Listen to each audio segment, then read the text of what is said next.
Le temps, c'est le don le plus précieux au Nzamba Pesibatu. Il fait que nos soeurs à temps, ils ont rattaché dans le The time is money. Le temps, c'est l'argent. Pour la nini, nos soeurs à temps, ils ont rattaché dans Mbongo. Bien, pour la nini Mbongo, ils ont rattaché dans nos soeurs à temps. Nani aloba, le temps, c'est l'argent. Secret nini, ils ont lié na richesse tout na succès par rapport à nos soeurs à temps. Landa. En 1748, auteur moko célèbre britannique, Yaliboso a déclaré le temps c'est l'argent.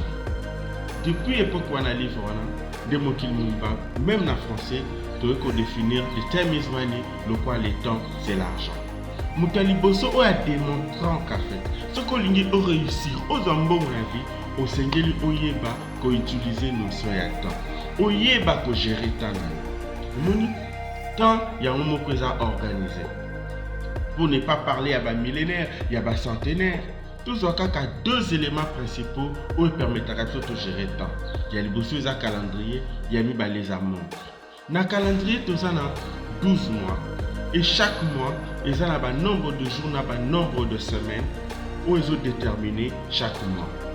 Moninga, ce qu'on a réussi, vie, aux ambongo, richesse, bien au découvrir secret ni aux a rattaché dans nos soins à temps, aux a besoin à l'ibosso pour gérer le calendrier. Dans le calendrier, tu as 7 jours à la semaine. Il y a l'ibosso bani na lundi, dimanche. Comment tu organises tes jours? Lundi, programme ni nous allons chaque jour. Mardi, mercredi, jeudi. Est-ce que vous avez à mesure pour ça exactement ce que tu te dis par rapport au calendrier de lundi à dimanche? Mais à part le jour, il y a semaine. Tout ça peut notion à temps, na montre. Montre est à 24 heures. Est-ce que vous avez organisé journée na yo sur le 24 heures? T'as la secret à temps. Secret à richesse aux a rattaché dans notion à temps. Vous avez journée moko à 24 heures. Sur 24 heures, vous avez 8 heures à travail. Vous avez 8 heures à pongé. T'as la bien. 8 heures moko à oyo. Tu vas définir en bien.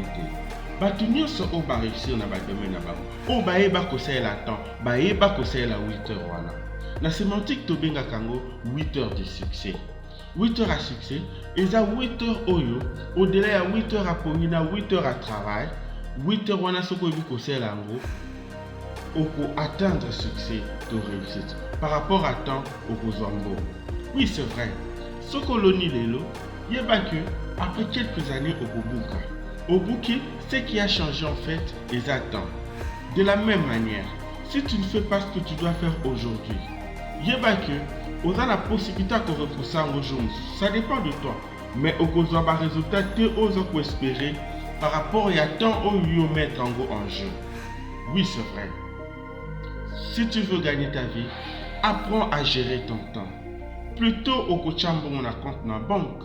Plutôt au investir dans l'activité au lingi, plutôt au kende na université topé na ba formation, plutôt au kosa la programme topé projet no ya voyage, plutôt au kosa peu ba résultat. Plus tard au ko repousser ba projet no ya vie, plus tard au ko repousser ba investissement na yo, plus tard au ko repousser ba ambition na yo, plus tard au kosa peu ba résultat. Au moni nos soeurs temps est indispensable pour une vie heureuse et une vie aux à la succès. Ce que c'est que la chaîne Nabiso, reste connecté sur notre chaîne, partagez, likez. Chaque semaine, tu as la vidéo pour